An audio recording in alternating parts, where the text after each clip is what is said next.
In this example, we are once again going to be applying the Schmidt process, but this time we're going to turn B into an orthonormal basis of R3. So with that in mind, this is a basis that we've seen in some other examples previously. The basis consists of the vectors 0, 1, 1, 1, 0, 1, and 1, 1, 0. I called reference to this as being the vector 1, 1, 1 minus each of the standard basis vectors. So 1, 1, 1 minus I, 1, 1, 1 minus j, and 1, 1, 1 minus k. So first goal is going to be to label these as being V1, V2, and V3. We are going to construct an orthogonal basis, which we'll refer to as B prime, that'll consist of vectors W1, W2, and W3. Once again, the idea is every time we introduce a new vector to the set, we're going to be subtracting orthogonal projections to force it to be orthogonal to the other vectors that are already in the set. Therefore, when we introduce the first vector, there's nothing to make sure that it's already orthogonal to, so we'll just leave it as is. This will be the vector 0, 1, 1. To create W2, we'll take the vector V2 and we'll subtract the projection of V2 onto W1. That calculation is V2 dotted with W1 divided by W1 dotted with W1 times W1. So the vector V2 is 1, 0, 1 minus the dot product of V2, which is 1, 0, 1, with vector W1, which is 0, 1, 1, divided by the dot product of W1 with itself, 0, 1, 1 with 0, 1, 1, and we're going to multiply that by the vector 0, 1, 1.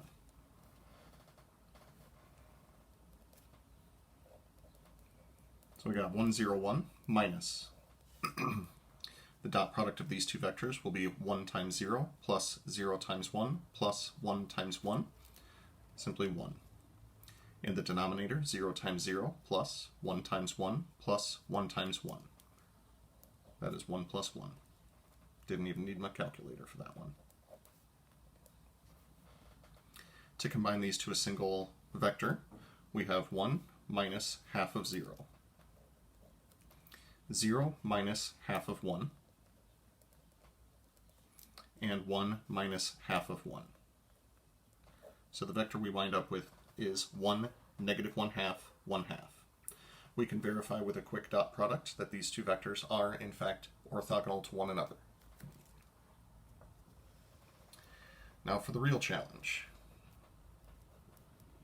Creating the vector W3 is going to involve subtracting two orthogonal projections. We'll start with V3, and then we'll subtract the projection of V3 onto the two vectors that are already within the set. So V3 dotted with W1 divided by W1 dotted with W1 times W1. Then we'll also subtract V3 dotted with W2 over W2 dotted with W2 times W2. This is not the kind of calculation where I would continue to the right because we are about to see a lot of numbers. So here's 1, 1, 0 minus. We'll take the dot product of 1, 1, 0 with W1, which is 0, 1, 1, over the dot product of W1 with itself, 0, 1, 1, dotted with 0, 1, 1, times the vector 0, 1, 1, minus. Now we do the same thing using V3 and W2, not V2, you got to use W2. So this will be 1, 1, 0, dotted with 1, negative 1 half, 1 half, divided by 1, negative 1 half, 1 half, dotted with 1, negative 1 half, 1 half. All of this is going to be multiplied by the vector W2, which is 1, negative 1 half, 1 half. My goodness, I gotta move this farther to the left when I start the next line. So 1, 1, 0 minus. This dot product will be 1 times 0 plus 1 times 1 plus 0 times 1. That's 1. Divided by 0 times 0, 1 times 1, 1 times 1. That's 0 plus 1 plus 1. That is half of 0, 1, 1. Minus 1 times 1 plus 1 times negative a half plus 0 times 1 half. That's 1 minus a half. In the denominator, we'll have 1 times 1 plus negative 1 half times negative 1 half plus 1 half times 1 half. 1 plus a quarter is 3 halves.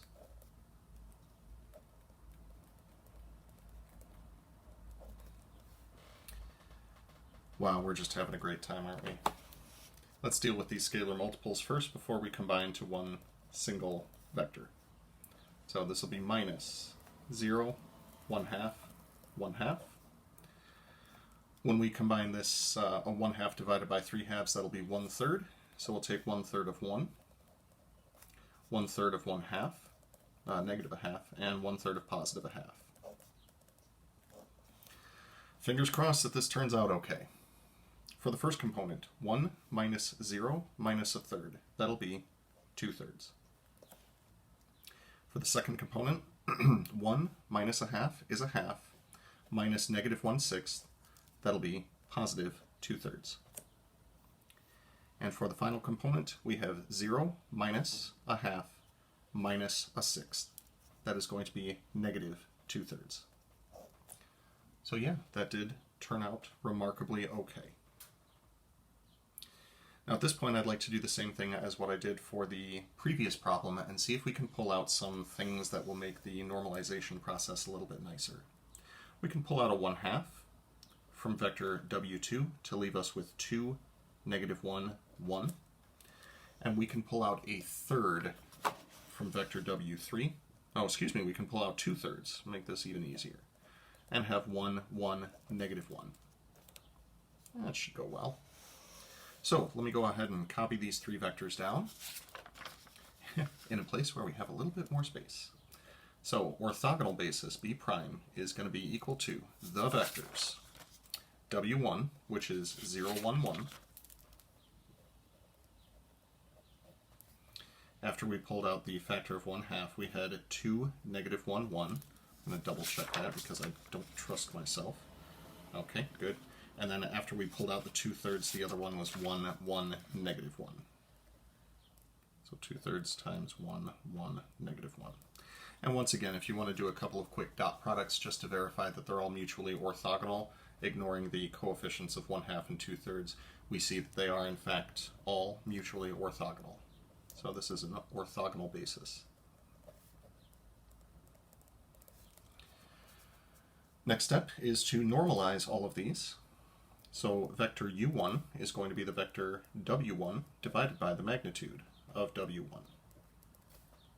So we'll take the vector 0, 1, 1, and we will divide it by the square root of 0 squared plus 1 squared plus 1 squared. Taking this and putting it back into the vector, that'll be 0, 1 over the square root of 2, and 1 over the square root of 2. If you feel the need to rationalize these denominators, please know that it's not required, but it's also not wrong. For vector u2, we'll take the vector w2 and divide it by the magnitude of w2. The reason that we factored out the 1 half is because the 1 half will cancel out in the top and the bottom. Oops, that's not a fraction anymore. And for the magnitude, we can take simply the 2 squared plus negative 1 squared plus 1 squared, leaving us with